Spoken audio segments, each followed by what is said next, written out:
Hello, ladies and gentlemen. Welcome to week 7. We're going to talk about East Asia and the Chinese hegemony. China is for lack of a better term, the 800-pound gorilla of East Asia, and honestly always has been. It's a very brief interlude, the so-called century of humiliation since the end of the 19th century and into the 20th century, that China hasn't exerted some incredible influence on other societies.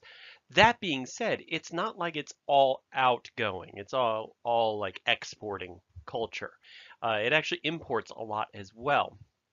And that's one of the great dialectics of human society, is that as much as we change other societies with our own societies, we are also changed by those societies, by those outside societies. So let's look a little bit at some of the terms that we'll be dealing with. Hegemony, the word that I just used, literally means a kind of cultural or political influence of one country. It can be a military influence, it can be an economic influence, it can be a cultural influence, it can be a linguistic influence. A good example of this would be the Romans. The Romans had a kind of hegemony of their own. They were able to export their language. Their language was used for hundreds of years after the empire kind of collapsed. So that's a type of hegemony. China has a similar thing. It's usually a stronger society influencing less strong or weaker states. Mahayana Buddhism is a form or a strain of Buddhism, kind of an evolution of Buddhism from the original intent to something a little bit more messianic as it spread into China and adopted in China, with the emphasis changing from individual salvation to more of a communal salvation and a communal enlightenment. And finally, we have Bakufu. Bakufu is a Japanese term that literally means tent government. And it gives an idea of the way that Japanese society changed during the 12th century or the 11th century, and even a little bit before then, going from an imperial system to more of a military dictatorship kind of thing, with the emperor being a figurehead. Buddha said to himself that everything changes and nothing remains without change. And he might have been even speaking about his own philosophical approach. Although Buddhism starts off as a philosophy, it's not really a religion. There are no gods in Buddhism. Uh, the the the message of Buddhism is crafted and changed depending upon the society it finds itself in. For example, when it was founded in what is now northeastern India, Nepal region, it meant one thing. As it spread throughout India and was popularized under Ashoka, it meant something different. As it moved into China, it became something even more different. And so we give different names to these different types of Buddhism. Now, this Mahayana Buddhism had already been introduced into China along what we call the Silk Road, a series of trade routes that are throughout Asia and that lead to Europe. And it's a back and forth. It's not a one way. Imagine it's a highway that goes both directions. And so Buddhism comes into China around the 2nd century BCE, but it's kind of a small philosophy until this early medieval period.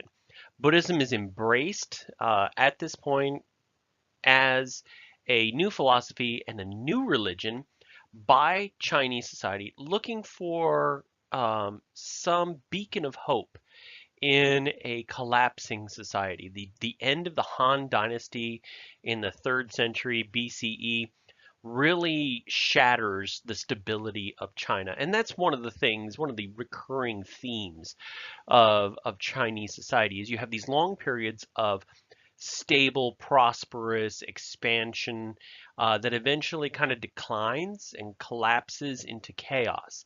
And during these chaotic periods, you get new philosophies that emerge. And this is where Mahayana Buddhism comes in. Mahayana Buddhism offers love, mercy, hope, and kind of messianic figures in bodhisattvas, these saintly figures who have put off achieving nirvana, achieving the breaking of the cycle of birth, pain, death, and rebirth in order to save other people, in order to teach them the path. According to the original tenets of Buddhism, you had to find your own path to enlightenment. And that meant you had other um, uh, barriers to overcome or crosses to bear. Everybody has their own little demons they have to fight with. With Mahayana Buddhism, it's more of a kind of a general pattern, one size fits all. And this is how Mahayana Buddhism kind of infiltrated China.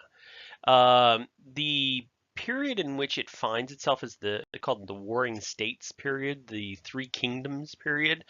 There are three big major warlord kingdoms that are constantly at war with each other. And when you have upheaval like this, you get lawlessness. And when you get lawlessness, you get people who are resorting to banditry. And of course, those bandits don't particularly care to take on heavily armed, heavily fortified soldiers, so they tend to pick on peasants, which ironically forces many peasants to become outlaws themselves or become bandits themselves in order to support themselves.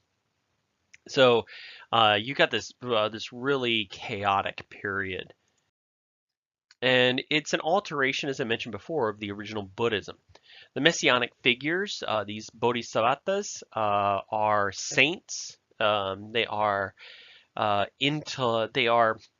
religious, intellectual, spiritual guides who essentially put off nirvana. They put off enlightenment. They sacrifice their enlightenment, their attainment of nirvana, in order to help others achieve enlightenment.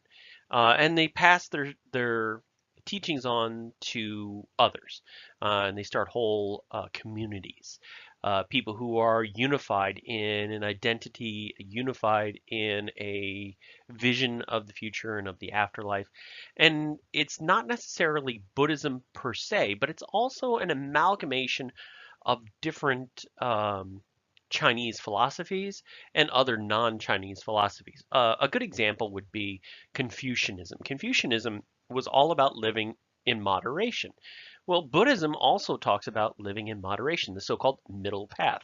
Don't be an ascetic, which means you give up worldly goods, and don't be a hedonist, where you indulge in worldly things, right? To find a middle path, to be moderate, finding moderation. So it kind of blends very well with Confucianist teachings.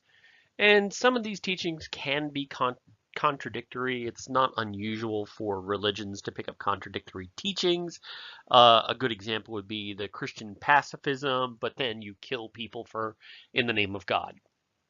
Yeah, you know, you can't have both. You can't be a pacifist and then kill people because God told you to. You're either one or the other. One example in Buddhism is a de-emphasis on the release from suffering and attaining nirvana. There is less of that. It's more about bearing the suffering and understanding that you can learn from that suffering. And attaining nirvana is still a goal, but it's not the goal.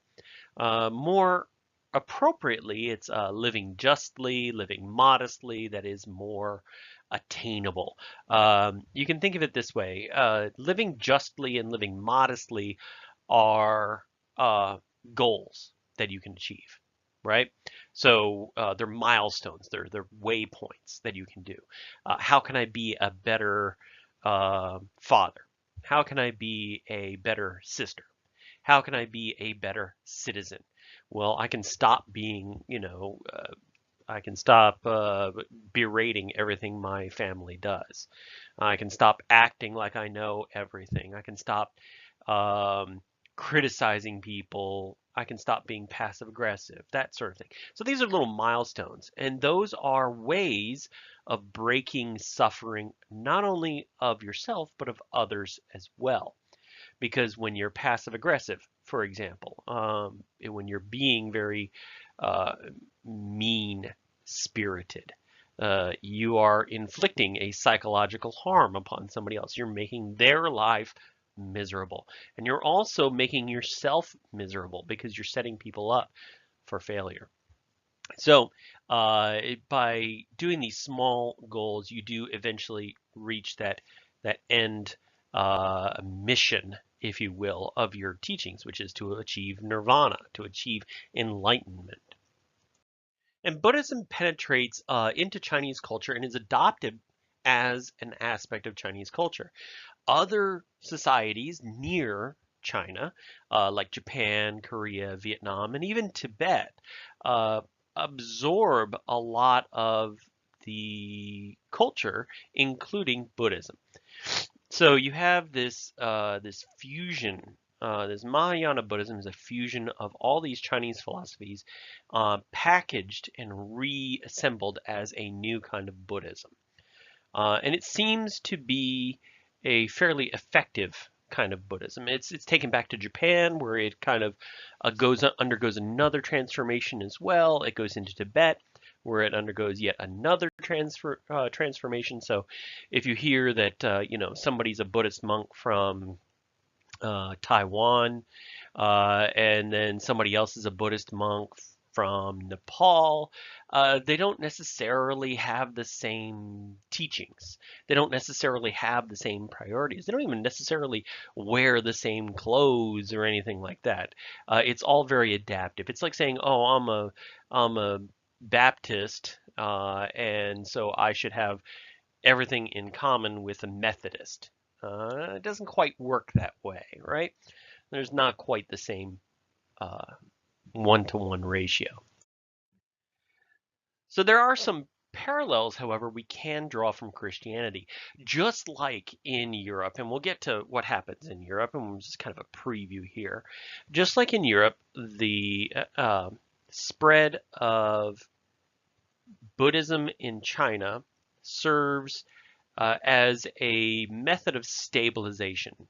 In Europe, we have the spread of Christianity as a method of stabilization to keep things from literally falling apart. In China, we have monasteries which are established in this time of turmoil. There's a profusion during this chaotic Three Kingdoms period of Buddhist monasteries, and each have their own little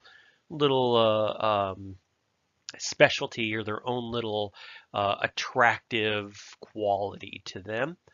There's an emergence of a relatively uniform priestly caste. Buddhist monks are usually seen as holy men.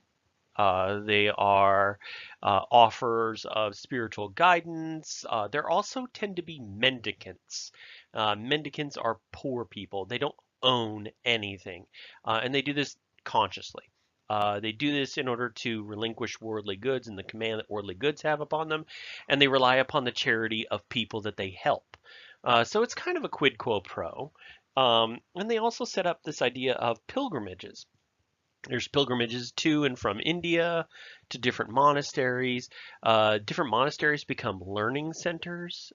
They uh, preserve old knowledge. They propagate new literacy. And so, in many ways, they kind of hold Chinese culture together. Now, there are divergent beliefs within Buddhism, and as I mentioned before, each monastery has its own little attractive quality, and so not all Buddhists are pacifists. Most Buddhists tend towards a rhetoric of pacifism, much like most Christians tend towards a rhetoric of pacifism, or most Muslims tend towards a rhetoric of pacifism. There are, however, exceptions to the case. And a good exception of this is Mount Shaoxi. Mount Shaoxi was established by an abbot named Batao, who traveled from India to China because he had this vision. He had this vision of establishing a monastery. Well, actually, he was going to contemplate life, the universe, and everything on this forested mountain, and it had to look a certain way that it seemed in his dream. And so he wandered for years until he eventually made it to China, and he found this mountain. Interestingly enough, and I don't know if this is anachronistic or not, or if it's apocryphal, but the mountain itself was named Shaoxi, which means forested mountain. All right. So he establishes his little hovel up there, and of course, crazy dude starts living on top of a mountain, contemplating life, the universe, and everything. People around that mountain, everything's going to hell in a handbasket, and they start going, why is this guy so calm? Maybe he knows something we don't, and he attracts followers. And they begin to contemplate the natural world and what their place in the natural world is. Coincidentally, they also learn to defend themselves because as he attracts a community, as he attracts people there, and as people leave offerings of food and drink and whatever, incense and you name it, he eventually is going to attract bandits who are going to be like, hey, that's an easy target. We're going to attack monks. They're a bunch of orange-robed pansies. They're pacifists. We'll be able to go in, beat them up a lot, take some food, do what we want, and then, hey, we got everything, right? Well, it is during this that the uh, the community on Mount Shaoxi began to contemplate the natural world as ways to defend themselves. And we get the birth of the Shaolin temples. The Shaolin means the way of the forest or the way of the natural world. Uh, utilizes Buddhist meditation techniques. And by the way, if anybody ever tells you to meditate or even to pray, um, that's a skill. It really is. Just try to sit quietly for 5 minutes with no thoughts holding on to your mind, just clearing your mind and having nothing interrupt you. It is hard. It is really hard. And it takes a lot of practice and a lot of discipline, just like praying does. Just saying, oh, God, please hear me, blah, blah, blah. If you do it seriously without diverging your thought patterns into other realms of like, oh God, please let me pass this test. Oh, speaking of that test, man, that Professor Hinckley, he's such a pain in the butt. Oh man, he just goes on and on and on about these things. He goes on tirades and whatever. You've already broken the prayer, right? So these monks learn to defend themselves by imitating styles that they see of animals in the wilderness. So crane, mantis, tiger, monkey, that sort of stances that they take. And they utilize their ability to meditate to achieve a Zen state of focus, a ability to act and react without actually thinking about it. So it's almost like you're predicting what happens without actually actively saying, oh, well, he's going to come in high with this, and then I'll go low, and I'll block this, and I'll do that. No, you just instinctively know that. And you also achieve a state called samadhi. Samadhi means to be not necessarily immune to pain, but you ignore pain. Usually, pain is one of the few things that people have a hard time ignoring, but it is possible to use a type of trance meditation to ignore pain. It also allows you to focus your concentration and then eventually expend the internal energy that you have outward, this so-called chi or ki, the ability to break things that you shouldn't be able to break. Metal bars, bricks, wood, whatever, with a bare fist. Normally, if I punched a piece of wood really hard, I'd probably break my hand, right? But the correct focusing of your energy, the correct technique allows you to do that without real damage to your body. So this chaotic period eventually ends with the establishment of the Sui dynasty. Much like the Qin dynasty that happened before with Qin Shi Huangdi, this Sui dynasty lives for about 30 years, so a generation, two emperors, basically. It reestablishes this kind of Chinese architecture of government, the Chinese architecture of infrastructure, bureaucracy, and all this sort of the legal systems are reestablished, and you have a unified kingdom. The Sui dynasty falls into chaos and is kind of like uh, absorbed by the following Tang dynasty, the way the Han dynasty did to the Qin dynasty. So Qin Shi Huangdi's son was inept and kind of stupid, and didn't know how to rule properly, at least not the way that Qin Shi Huangdi did. So the Han dynasty had to take over. In the same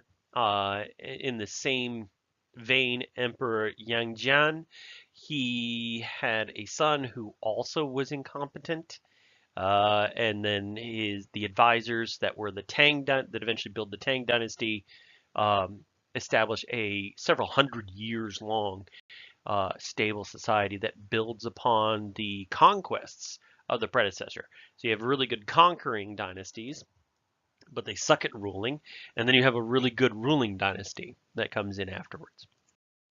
So you have this reemergence of Chinese prominence, and so China is seen as the example of civilization by most of its neighbors, whether it's Korea, Vietnam, Japan, Thailand. Uh, China is seen really as the influential force in East Asia. Its culture is accepted. So, for example, soy sauce. Soy sauce is very common, right? You go to a Japanese restaurant, you'll find soy sauce. You go to a Korean restaurant, you'll find soy sauce. You go to a Thai restaurant, you'll probably find soy sauce. That's a cultural export from China. It is soybeans and wheat that are fermented and made into like this kind of like salty liquid. It is something that goes hand in hand with Asian cuisine. It is a quintessentially Chinese product, right? So it's imitated by these other cultures. So they accept that the Chinese are doing something right, but they don't like the idea that China is throwing its weight around. So when China gets very belligerent with its neighbors, when it gets militarily expansionist with its neighbors, for instance, when it goes to invade Korea, Koreans fight against the Chinese invasions, even though they're eating similar foods, they accept Confucian bureaucracies. They adopt Buddhist teachings, whatever. Chinese wealth also begins to reemerge, and they assert themselves on the trade and conquest market as well. Chinese goods are extremely sought after in the pre-modern era. So silk, ceramics, dyes, metals, spices, all of these are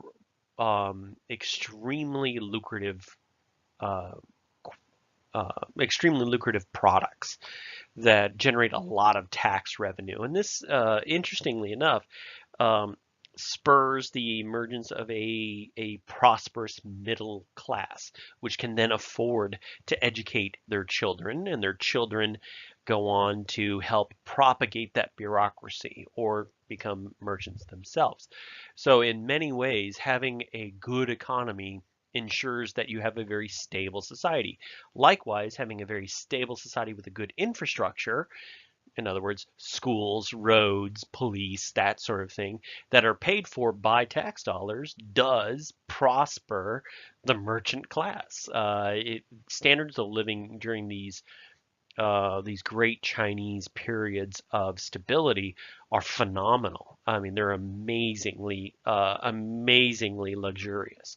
The number of peasants is still, of course, very large because it's pre-industrial society, so you're having a lot of people working the land, but there is a lot more social mobility. It is possible for somebody to go from being a rice farmer to becoming a rice merchant to go to become a banker who gives out loans to other, I don't know, rice merchants or rice farmers, or maybe even helps fund a school or something like that. And that there are stories of that happening, and that can only happen in an environment where even the poorest people have access to education.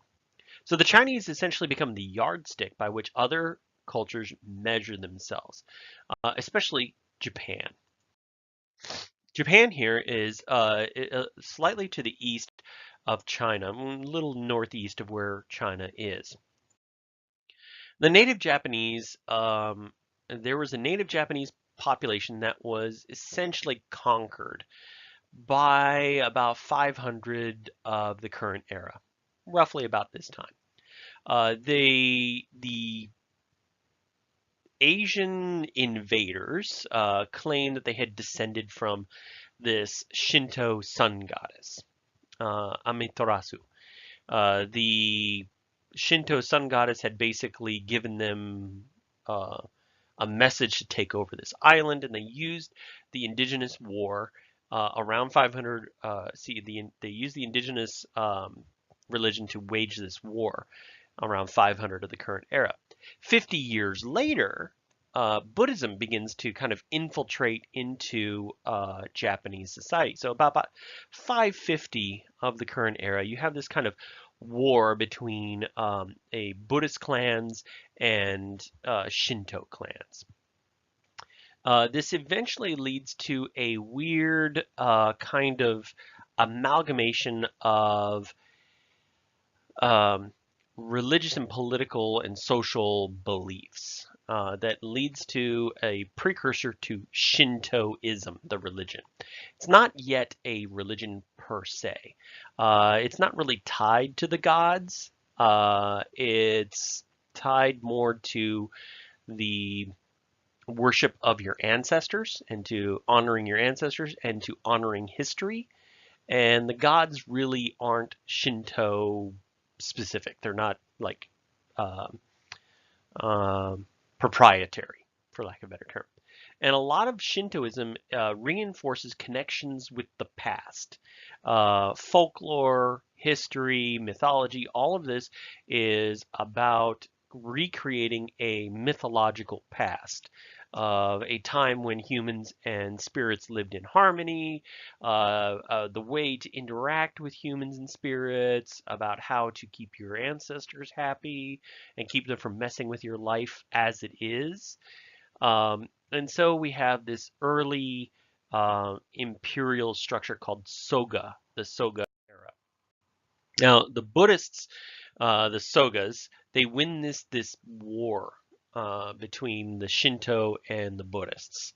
And it is interestingly enough that during this war that the lines between the two religions blur. Later on, they become much more enmeshed, and they become kind of symbiotic relations, symbiotic religions rather. Um, so the Buddhist Soga who had just come from Japan, I'm sorry, had just come from China rather, they bring with them a lot of Chinese style government. They bring in Chinese bureaucracy. In fact, Chinese language was used, a variant of Chinese language. The Chinese characters were used. A Buddhist influenced Confucian style bureaucracy. Art imitated all the Chinese art. Everything that was created, whether it was pottery or clothing or even weaponry, imitated Chinese society very much. The writing system wasn't the only thing that imitated it directly, that was taken directly from it. Japanese poetry was done in Chinese, so it's you can imagine being a French poet speaking in Latin, essentially. The music was the same, the culture was pretty close to it, and during this period, the emperor, the Soga emperor, began to equate himself with the Chinese emperor. Now, although they imitated the Chinese, he felt he was equal to the Chinese emperor.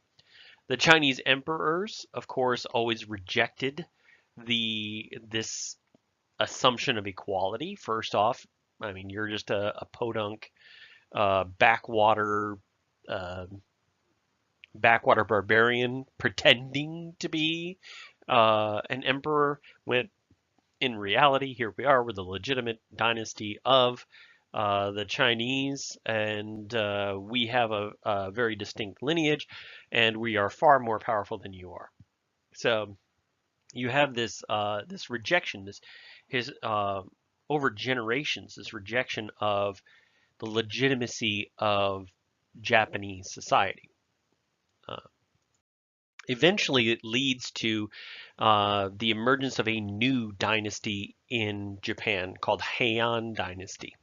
And the Heian Dynasty moves to Kyoto, a new capital. And they begin to diverge Japanese society away from the Chinese template. They established new writing systems. That's why Chinese and Japanese don't look exactly the same. They look different. Same thing happens in Korea, by the way, with a changing of the characters that are used in their language. Um, the Japanese culture begins to diverge further and further away. You get the establishment of new styles of music, new styles of art, new styles of literature, new styles of government. All of this begins to break away from that Soga past, right around about the late 8th century. So it took a while. It took 300 years for them to finally go, you know what? Maybe you're not it. Maybe you're not all that great. Now, mind you, though, they are also still kind of measuring themselves against China. They're competing with China instead of emulating China. So you have the re-emergence of Shintoism as a preeminent religion, and Buddhism is kind of tolerated, so we get a little back and forth.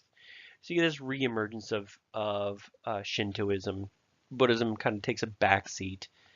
And it is during this period, this Heian period, that you get the first true novel written in a vernacular. And that is the Tale of Genji. Prior to this, all literature, whether in Europe, in Southern Asia, or in East Asia, is mythologically based, religiously based. It takes place sometime in the distant, foggy past, or it has something to do with the religion, the dominant religion at the time.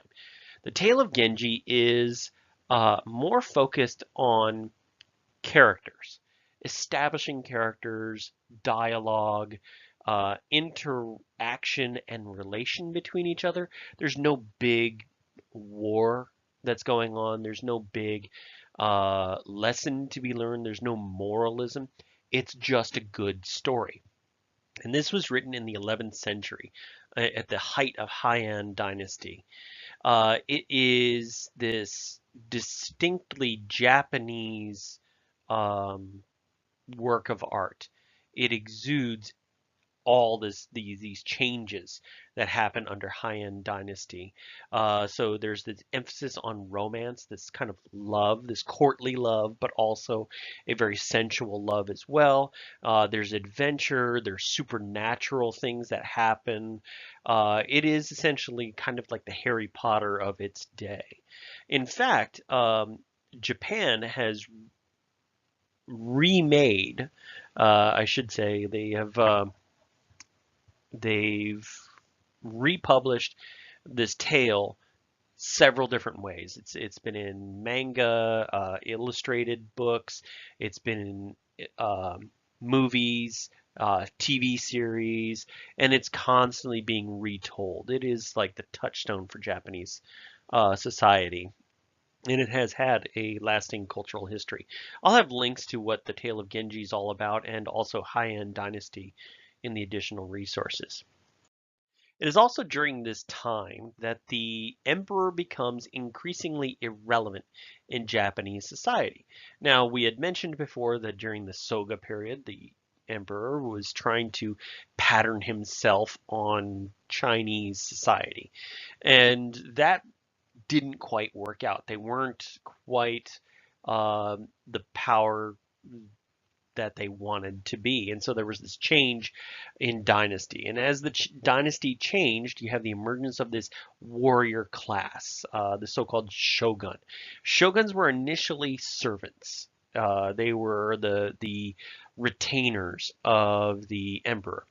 But as the samurai class emerges as defender of the emperor and as acquiring new territory and solidifying his role, and then later on defending Japan against invasion, it increasingly becomes the samurai class, and particularly the warlord, the so-called shogun, the commander in chief. He becomes the authority in Japan. And increasingly, the emperor is left to be a kind of religio-political symbol. It is the emperor who gets to declare who is shogun, but after that, the emperor really doesn't have much to do. I mean, he's not in power. He has no real say. Um, so the dominant clans begin to vie for each other's supremacy, and basically use the emperor as a pawn. The emperor, for example, would marry one clan's wife, or a daughter of one clan. He would take her as a wife. They would have a child. Hopefully, it was a male child, and then the emperor, the old emperor, would be set aside, and the young child would be made the new emperor, and his mother would be his regent. And so they would rule through her. And this leads to a kind of a war culture where other clans, envious of that position, would wage war against each other. And so you get this bakufu government. It is during this time that Japanese society begins to kind of crack and fray, much like the warring states did in China several hundred years before.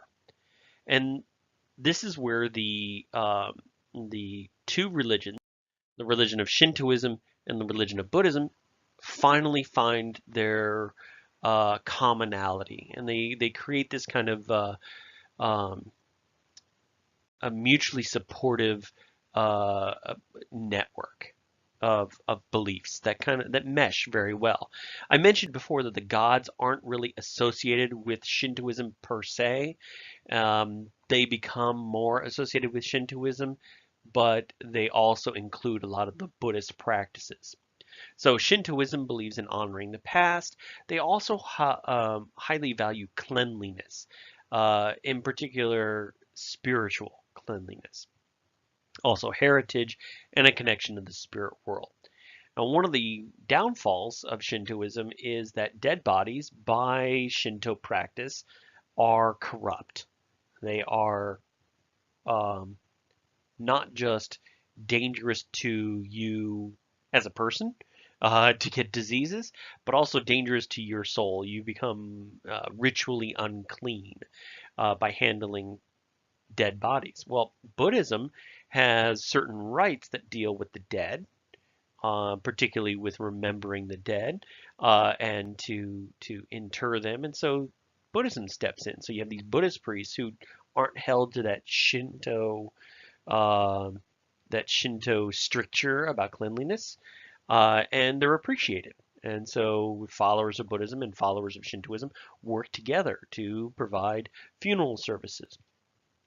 Buddhism also allows for this kind of, I hate to use the term passivity, but it's the best term that we can have, this kind of acceptance in the face of fate, as well as relinquishing worldly ties.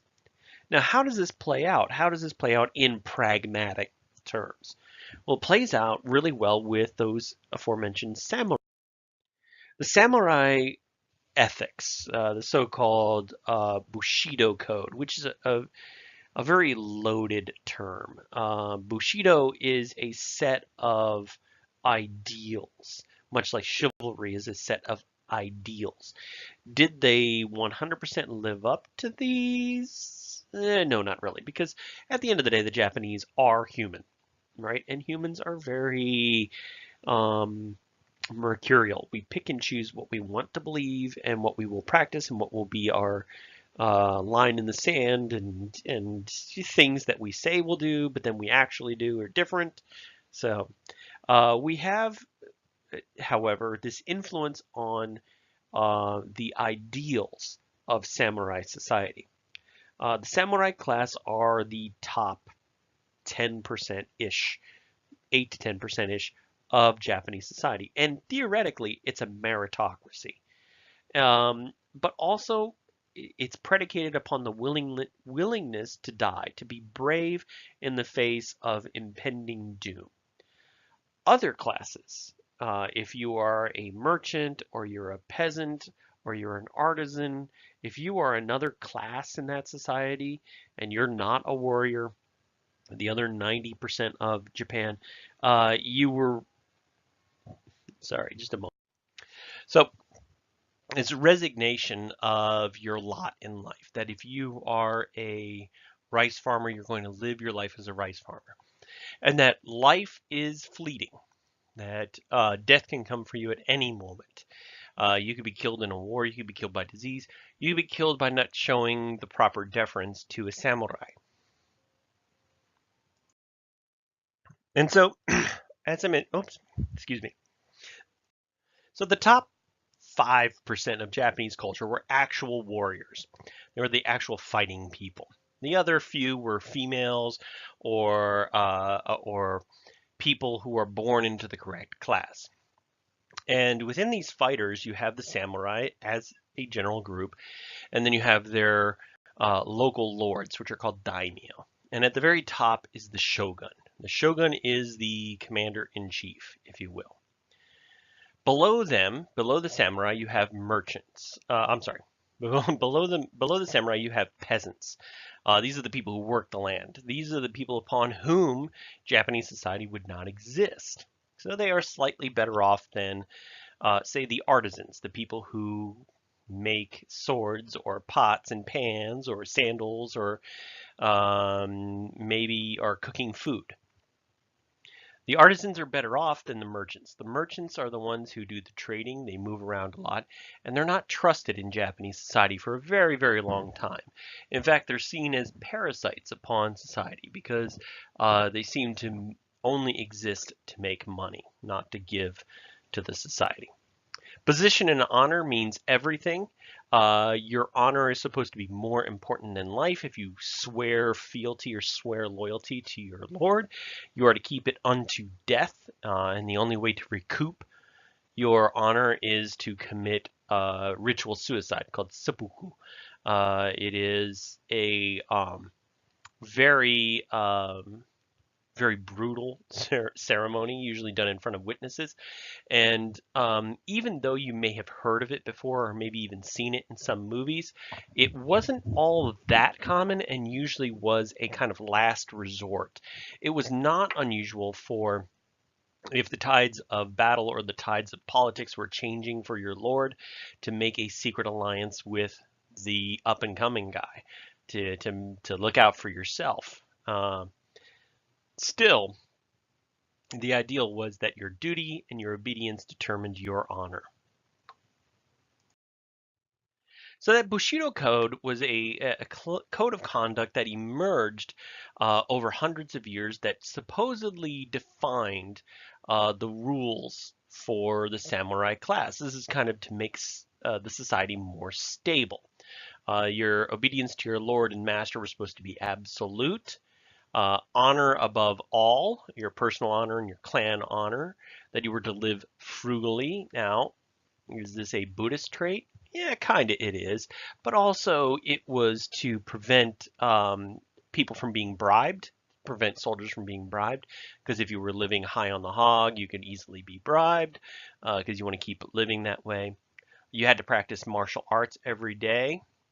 And that is true for women as well. Female samurai learned how to defend themselves and were actually very good warriors, partly because if the castle fell, and they had to defend the castle as well, because if they didn't, they were going to be raped and bring shame upon their family, and it was better to die defending the castle than it was to be raped and bring shame upon your family. And then, of course, asceticism. This is um, eschewing worldly pleasures. Didn't really kind of work all that well. Yeah, they lived a very harsh, rigorous lifestyle, but judging from the number of so-called pillow books in Japan, it wasn't like they were strangers to making themselves happy. So, as I mentioned before, seppuku is ritual suicide. And harakiri is actually literally means cutting of the belly, and it is seen as a way to die with honor. If you're accused of criminal behavior, particularly if it's treason or something like that, you could be hung like you were a thief, and that is incredibly embarrassing for your family and very dishonorable. You could be crucified as if you were a pirate, which is even worse. So if you have a choice between hanging, crucifying, or killing yourself, most people took the killing themselves. And this is a way to kind of um, not only recoup some of that honor that you may have lost, but also to ensure that your family wouldn't be targeted for retribution. Did it always work? No, no, it didn't. It's a very complex ritual in which men were taught to die bravely. You weren't supposed to scream as you cut your belly open. It was considered unmanly and very dishonorable. It was a way to be brave in the face of death. Women were taught to die beautifully. They didn't cut the belly quite as much as men did, but they could do it occasionally. So this is the hierarchy of Japanese social structure. You have the emperor at the top, who's basically a kind of figurehead. The real power was the shogun. He was the commander in chief of the armies. And this position occasionally would come up and it would be contested. Like a shogun might die in battle and he has no heirs, or there might be a civil war and the shogun dies during that. And then you would have these daimyo, these warlords of a certain region who are running around trying to become shogun. Um, and a good example of this would be the Kamakura shogunate that happens in the 12th century. The Kamakura shogunate is perhaps best defined by its ability to defend Japan from Mongol invasion. It doesn't last too much longer after this Mongol invasion because without more land to give as rewards, it very quickly lost its power and devolved into like this kind of internal feuding and this levels of civil war. But it did defend against the Mongol dynasty in China, also known as the Yuan dynasty in the 13th century. There were two invasions planned by Kublai Khan. The first one was in 1274, and the Mongols were unable to really get a foothold on Japanese soil. So they were unable to get a foothold on Japanese soil.